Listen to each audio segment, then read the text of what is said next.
Appreciate it. Good evening, everyone, and welcome to the joint meeting of the City Council of the City of Moreno Valley Community Services District, City as Successor Agency for the Community Redevelopment Agency of the City of Moreno Valley Housing Authority, Moreno Valley Public Financing Authority, and the Board of Library Trustees. The City Council receives a separate stipend for CSD meetings.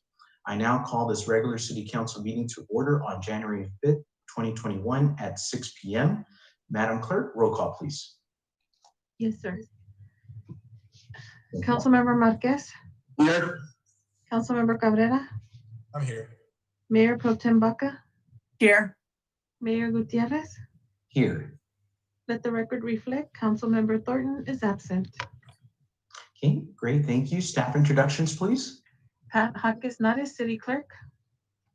Steve Quintanilla, Interim City Attorney. Mike Lee, City Manager. Marshall Ironman, Assistant City Manager and Chief Financial Officer. Michael Wolf, Assistant City Manager, Director of Public Works, City Engineer. Daniel Mancha, Community Development Director. Patty Solano, Parks and Community Services Director. John Salisbury, Chief of Police. Abdul Ahmed, Fire Chief. Okay, great. Thank you so much to staff and all of your hard work. We'll go ahead now go into public comments on matters on the agenda, and they'll be taken up as the item is called for business between staff's report and City Council deliberation. Public comment on any subject not on the agenda under the jurisdiction of the City Council and on the agenda as well. So we do ask that everyone keep your comments respectful towards each other, especially to the people speaking at the podium. It is their First Amendment right to say what they need to say. And we'll go ahead and start from there. I believe we have 3 speakers already. Is that correct, Madam Clerk? Currently, we have 2 speakers, Bob Palomares and Luis Palomares. Okay, great. Okay, let's go ahead and call those 2 speakers. Bob.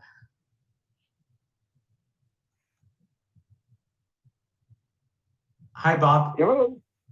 How you doing, Mayor? Hi. Good, good. Thank you. Hope everybody's doing good. I was just calling to give my condolences to the Scott family after the passing of our first mayor, Marshall Scott, wonderful man. And also a gentleman that I knew him a little bit, and I've always seen him. He was from the mosque at the Day Street Plaza out there, and he was always giving food out to the people. So Mr. Maguad, I believe his name was. I'm not sure, but wonderful man. And he just passed recently, I think, from the COVID. So everybody has to be careful. And the other thing I wanted to mention was that I heard Councilman Marquez mention a few meetings back about the sheriff, the Riverside PD using Riverside Sheriff vehicles. And I kind of was wondering why, he went and mentioned that, about we need our pride back. I don't think it's about pride. I think what they're doing is because most agencies throughout California and probably other places are using SUVs now. And I think Moreno Valley is the only city that is still using vehicles, the regular cars. So I think that's probably what it is. But he could have probably spoken to the chief and then let us know why that was happening. It's really not a big deal. I mean, I'm proud of this city, whether they have the emblem on their car or not. I think we gotta appreciate what these people in law enforcement do. And also, I just wanted to give a shout out and a thank you to all of the first responders, fire, police, and the people that work in the hospitals. Right now, they're flooded with people. They're even looking for room to put them. People that are coming in sick. And that's all I wanted to mention. And just be safe. Thank you, Mayor. City Council. Thank you so much, Bob. Okay, last speaker is Luis Palomares. Luis, you need to do *6 to unmute yourself.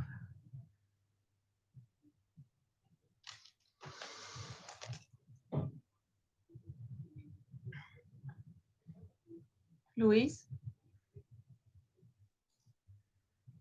Is it-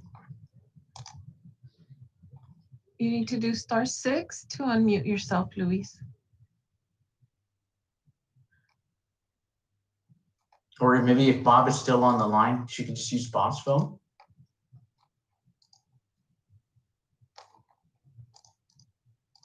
No. Okay. Okay, we'll go ahead and move on. Okay. And we'll go ahead and go to the consent calendar. However, would any council members like to make their closing comments right now? No, okay. We are now going to move our joint consent calendar, sections A through E on the agenda. As you know, sections A, B, C, D, and E are considered to be routine and non-controversial and may be enacted by one motion.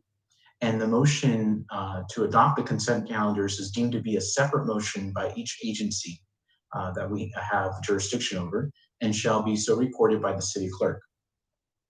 So at this time, I'm just looking at your cameras here. Does anybody have any items of questions or, okay, we have one from Councilmember Cabrera and one from Councilmember Marquez. Okay, we'll start with Councilmember Cabrera. Thank you, Mayor. Just one item, A11, for a quick comment. Okay, and we'll go ahead and go ahead. Yes. Thank you. So item A11, just want to shine a spotlight on this one and congratulate our team, our staff, starting from Mike Lee all the way down, and not just, our folks at City Hall, but I want to give a special shout out as well to Angela Farouk, Dr. Farouk from the California Workforce Business Development Center at the state, and also Jamil Dada for helping our city achieve this. So basically what A11 is, it's the Moreno Valley Business and Employment Resource Center being recognized as America's Job Center, right? So that's an official title. And it may not seem like a lot at first glance, but this recognition and title for our Employment Resource Center is extremely important. And maybe City Manager might share more about it later in the meeting, but just wanted to share this briefly because we'll be able to, in the future, do a lot more things out of our ERC, provide a lot more programs, a lot more services, go after many more sources of funding, such as grants at the federal level. So I just wanted to give a quick shout out and a thank you to everyone at City Hall who worked for, I think it's been years. You got us here to this point. I want to congratulate you, and I look forward to seeing what's going to come out of this. Thank you. Okay. Thank you, Councilmember. We have comments from Councilmember Marquez. Yes, Mayor, A6. I've got a question, and it's probably gonna go to Manny. On the entrance to this property, it's been a puzzling. It's a puzzle to me why they would want to make that portion an entrance. Manny, does this developer, can he change the general plan right now if we approve this, or are we approving the general plan where it's going to be permanent? Manny? Councilmember Marquez, the driveway, you're talking about widening the driveway? Sunset Avenue, the private road, that's a dirt road now, leading into the property. It's just puzzling that why would he want to make that an entrance when it's a corner lot? I just don't understand that. Do you know why they would want to do that? Well, it's always been used as a driveway, even though it wasn't paved. And so the applicant is willing to make it a access into the development. So he is meeting the requirement, which would be 25 feet. And then he also will provide them an easement for each of those residential properties to have some type of apron going to their property. So again, it was never really a street. It was always a driveway. And I'm not really sure 100% why it has a street sign there, because I've looked at some of the maps that we have and it doesn't show it as a street. So I don't know if there's anything that land development or public works can speak on that, but it was never really a street. It was more like a driveway. I just don't understand why, since it's a corner lot, and he's asking for access into the property, that he would go that route when he'd have entry and exit on, and entrance and exit on Paris. And just mind-boggling that this developer would want to do that. I feel it's going to create more of a hassle for the residents, those 3 or 4 homes on that portion there. Once they start seeing the access with the cars going in and out constantly. So that's what I look at. I look at the residents being frustrated and regret, or the city regrets allowing that to happen. So that was my concern. So Councilmember Marquez, if I could just jump in real quick on this one. The Sunset Lane is actually the primary access for 4 of the homes serving those 4 homes. That is their front drive out. And currently it's a dirt road and it's actually on private property. And so as part of the conditions of approval for this particular project, the developers are required to pave that, pave it to concrete and put it up to standards so that these 4 homeowners are gonna have a brand new paved road on private property. In addition, as what Manny suggested, is that in addition, the developers are required to grant easements to those 4 homes so that they will have in the future perpetual rights to utilize those access to serve their homes. I hope that answers your question, council member. yeah, you cleared pretty much. I appreciate it. Thank you, gentlemen. Thank you, Mayor. Great. All right. I don't see, okay, there's Victoria. Okay, I see her there. Okay, so I entertain a motion by council to approve the consent calendar. Moved by Councilmember Marquez, and a second by Councilmember Cabrera. Okay, Madam Clerk, go ahead. Thank you. Councilmember Marquez? Yes. Councilmember Cabrera? Yes. Mayor Pro Tem Baca? Yes. Mayor Gutierrez? Yes. Motion passes 4 ayes. Okay, and that brings us now to our only public hearing item that we have, which is basically in relation to AB 562 law that was passed, where we have to provide an update on any tax incentives, programs, and initiatives that we do. And I believe we have 2 that we've done, the Hyundai and the Kia, I believe it was, or the Deckers. So we'll go ahead and have a report from the Financial and Management Services Department, and we'll go ahead and conduct the hearing once they give us the report. Perfect. Thank you very much, Mayor, Mayor Pro Tem, City Council members. As the Mayor mentioned, this is a 5-year compliance report with regards to Assembly Bill 562, which focuses on developments in which the city's entered into sales tax sharing agreements. The city currently has 2 such agreements, one with Deckers and one with Hyundai. And from those initial reports, when we enter these agreements, there are public hearings as well. This is just the update. So from a broad perspective, the Deckers agreement required them to hire 30% of their employees as local hires. They have been complying with that component. As they initially entered this agreement, part of that was that they were going to create 150 jobs within the city of Moreno Valley. From the numbers that they've provided, they have 287 jobs, along with over 800 part-time temps as well. So they've created over 1,100 jobs within the city of Moreno Valley, and their projections on their growth have been in line. They've actually expanded their facility, which was an initial hope in the beginning. So through this agreement, we were able to bring them into the city of Moreno Valley, create jobs, and they've expanded their business and continue to grow. The second entity is Hyundai. Again, with this entity for that agreement, they were required to hire 30% of their staff locally. They've been complying with that.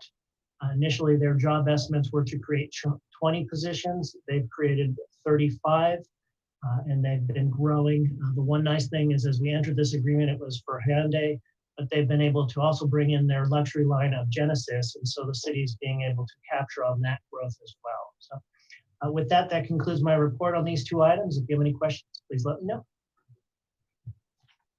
All right, any council questions of staff before we open the hearing?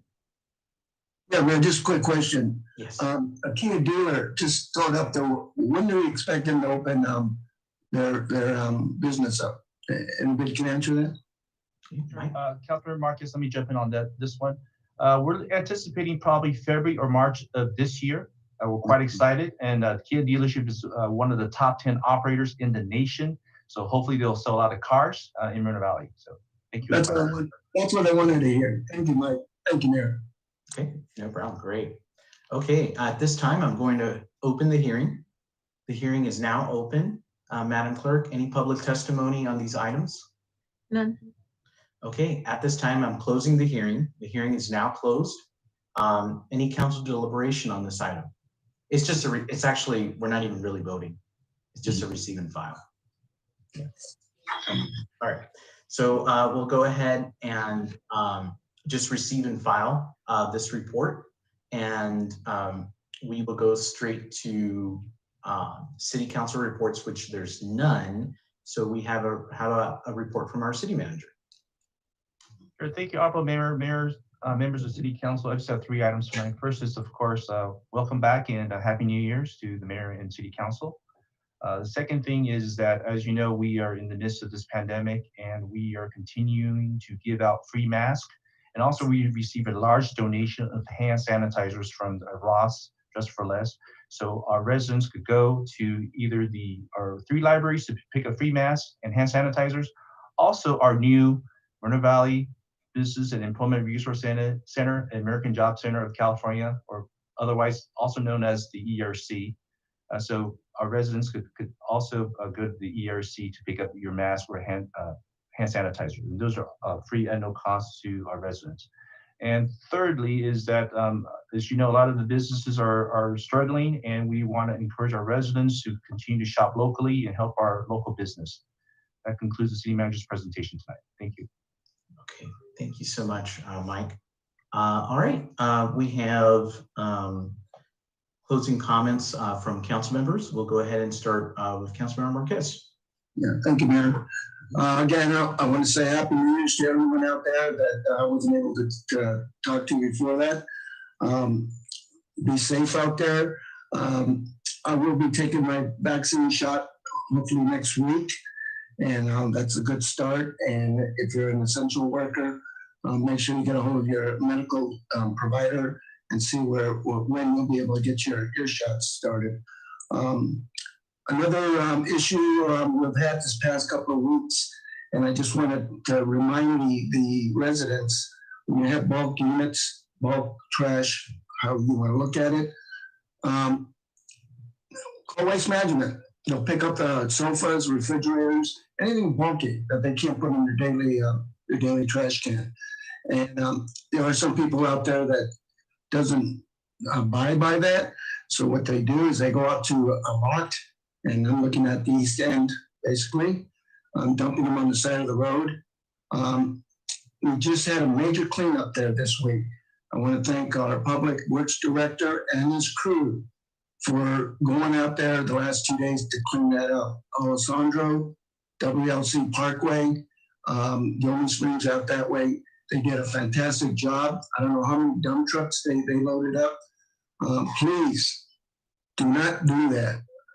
Do not dump your trash out there. If you get caught, it's a hefty fine. And we are going to be monitoring that area out there. And if you do get caught, believe me, you're not going to like it. So I'm just asking the residents, please don't dump out there. Go to the junkyard, dump and dump the trash. And with that being said, Mayor, I'd like to close this meeting tonight in memory of Marshall Scott. He was, I knew Marshall the second day I moved here in Moreno Valley in 1983. He was our first insurance agent when we moved here in 83. I've known Marshall all these years. He's a heck of a man. I mean, he's a beautiful person. And I like to close this meeting out tonight in memory of Marshall Scott. Thank you.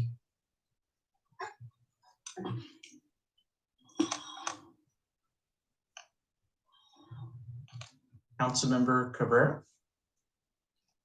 Thank you, and good evening to everyone. Buenas tardes. It's good to be back here in 2021. It's a brand new year. Happy belated New Year to everyone. I hope you are staying safe. I hope you had a safe, happy New Year.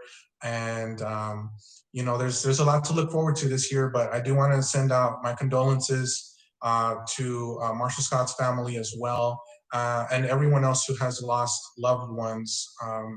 You know, over the course of the past year or so. You know, the COVID situation is just, you know, it's still here. It has not left us, and a lot of good people have gone on due to COVID. So just, you know, to any families out there, any individuals who have lost loved ones and families and friends, I send my condolences out to you. And so, actually, Councilmember Marquez brought up waste management. I was able to speak to them directly. A lot of constituents reached out with concerns about, you know, some trash not being picked up. And so just wanted to provide a little bit of clarification. Hopefully this helps some folks who have not received this information.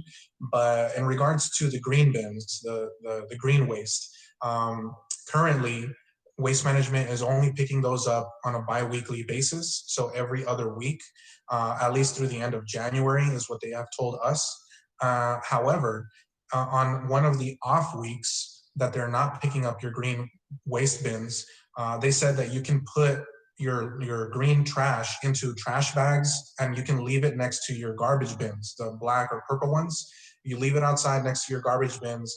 The trash trucks, they will pick up the trash bags as well. So, you know, right now, a lot of leaves falling from trees and branches and all that. So just in case, if you need that, they'll still pick up your green waste. Just go ahead and put it in a bag, put it next to your garbage bin, and they'll pick it up for you.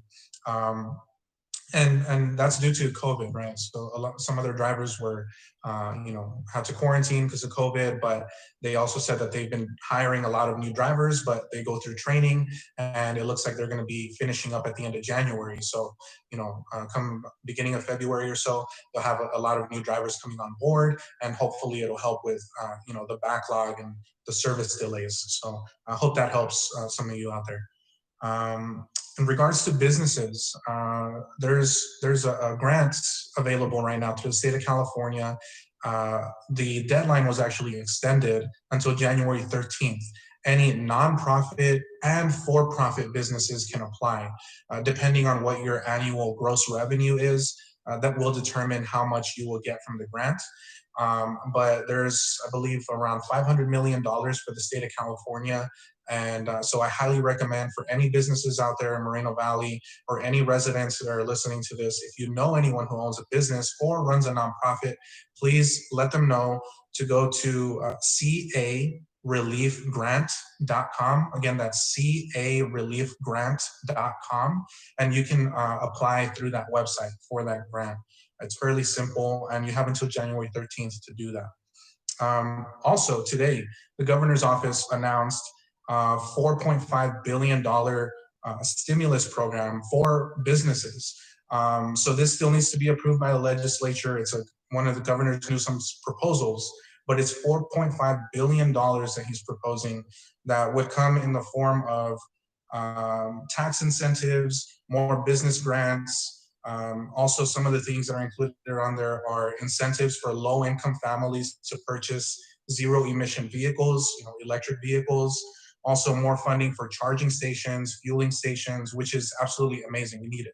We need it, and also funding for new jobs, for a lot of new green jobs that we desperately need that pay higher wages for our people. So, just wanted to give a quick update on that.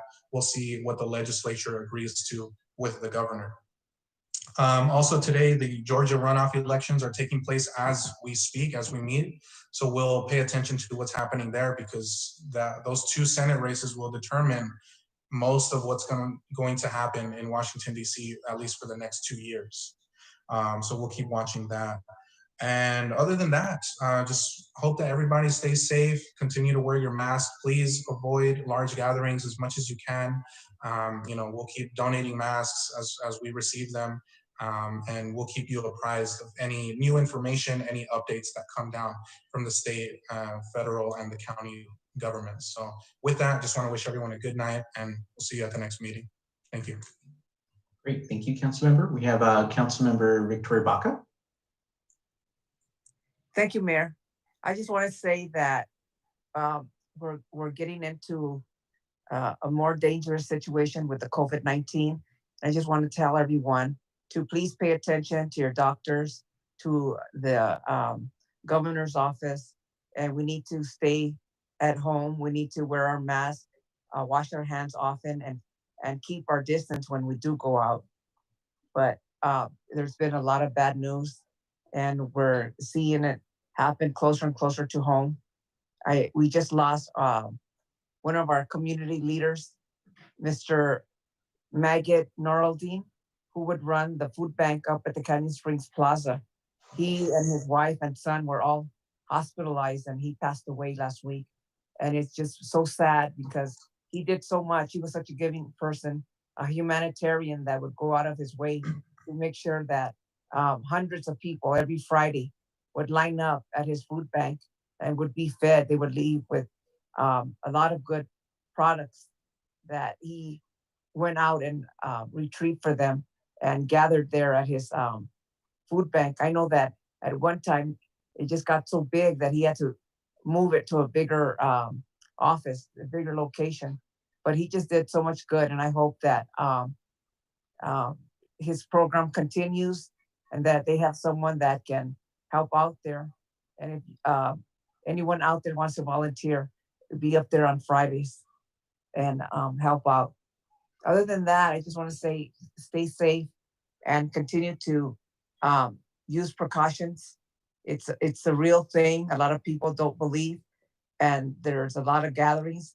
And what I'm hearing is that now, because of the Christmas and New Year gathering, that we're getting more cases because of the infections that took place. So please be careful and do what you can to stop this pandemic.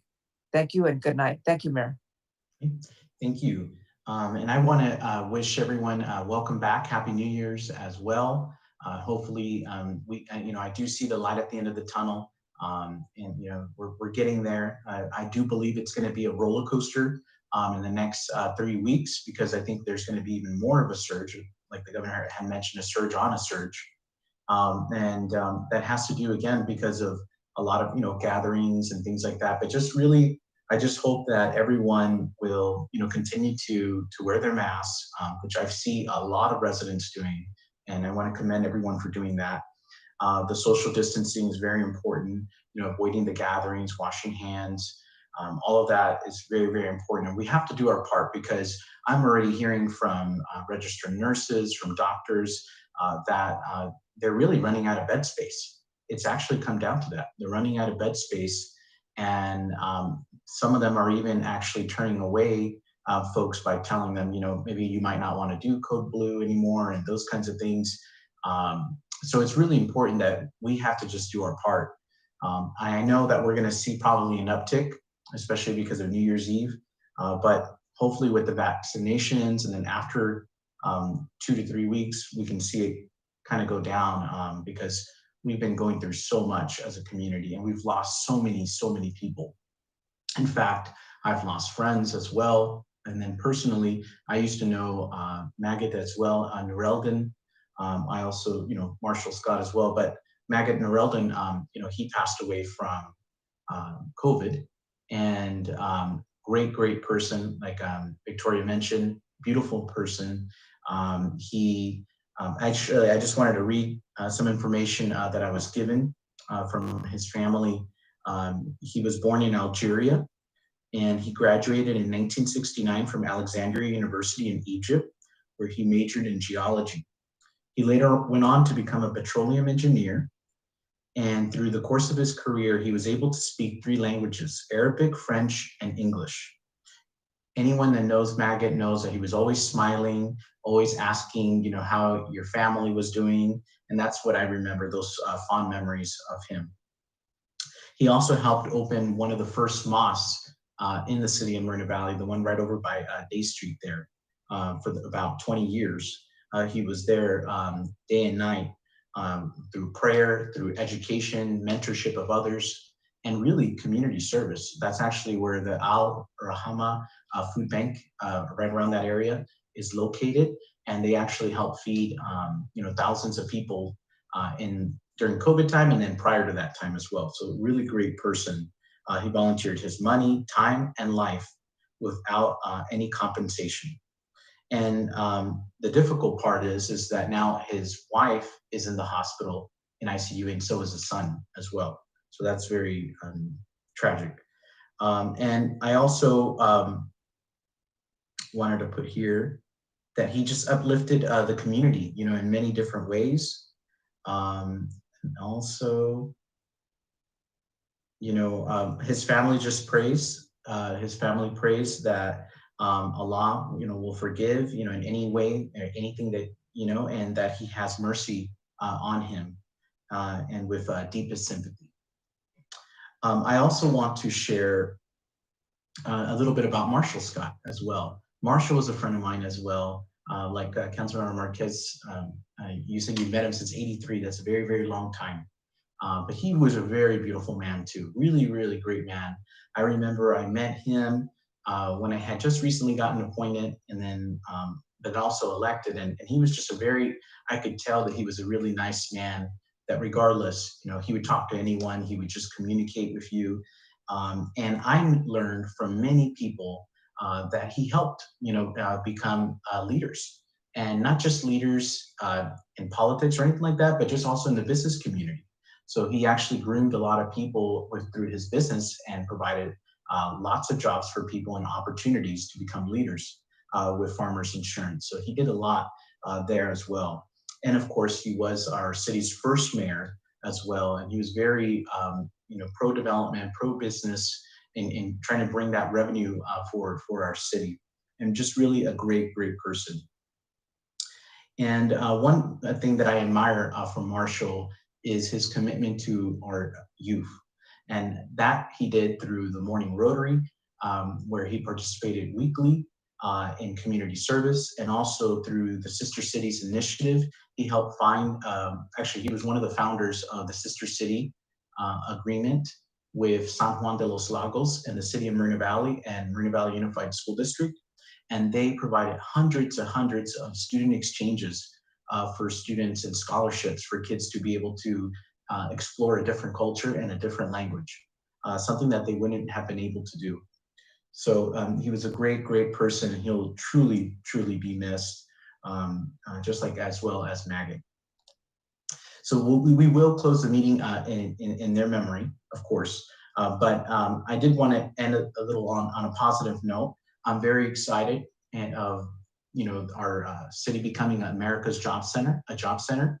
That's actually a really, really great thing. We're going to be able to apply for a lot more grants instead of just going through Riverside County or anything like that. We will be our own agency as America's Job Center, and that's a really good thing. So I want to thank Mike as well. I worked on it as well with Angelo Farouk for their leadership in really pushing it forward and not stopping. We had so many barriers coming to us, but we just kept maneuvering no matter what to really make sure that we become an America's Job Center. So that's a really, really big thing for our city. And I want to commend the staff in recommending to us and pushing that we keep the Employment Resource Center open. Remember, during the pandemic, almost all of the cities, and I think all the cities still have their Employment Resource Centers closed. We're the only city usually in the county, that has our Employment Resource Center open, where we're allowing people to come in and apply for jobs, helping them with their unemployment. And I've actually been able to go there and see how hard these employees work in helping our community members, and it's much needed. So again, thank you, Mike. All right, so we will, one last thing I'm also very happy about is that the state did extend the Senior Eats, actually the Great Plates program, to February 8th. And so our program is called Senior Eats. And so it's going to be extended till February 8th. And really excited about that, because that's really, I've seen a lot of seniors just tell me like how it's been so helpful to them. in getting those meals. So again, we can do our part to slow the spread. Please continue to avoid those gatherings, wear a mask, and we're going to get through these next 3 weeks. It's going to be tough, but we're going to get through it. Now I would like to close the meeting in memory of Maggot Norelden. Maggot on the right. Again, beautiful, beautiful person who helped in our community with food banks and community events. And also Marshall Scott, our first mayor, beautiful person as well, personality, just a leader in our community through business, through politics, and they will greatly, greatly be missed in our city. And we'll just have a moment of silence.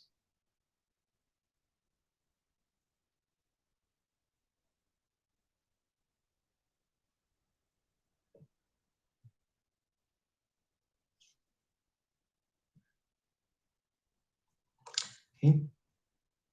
Again, I want to thank everyone for attending tonight's regular city council meeting.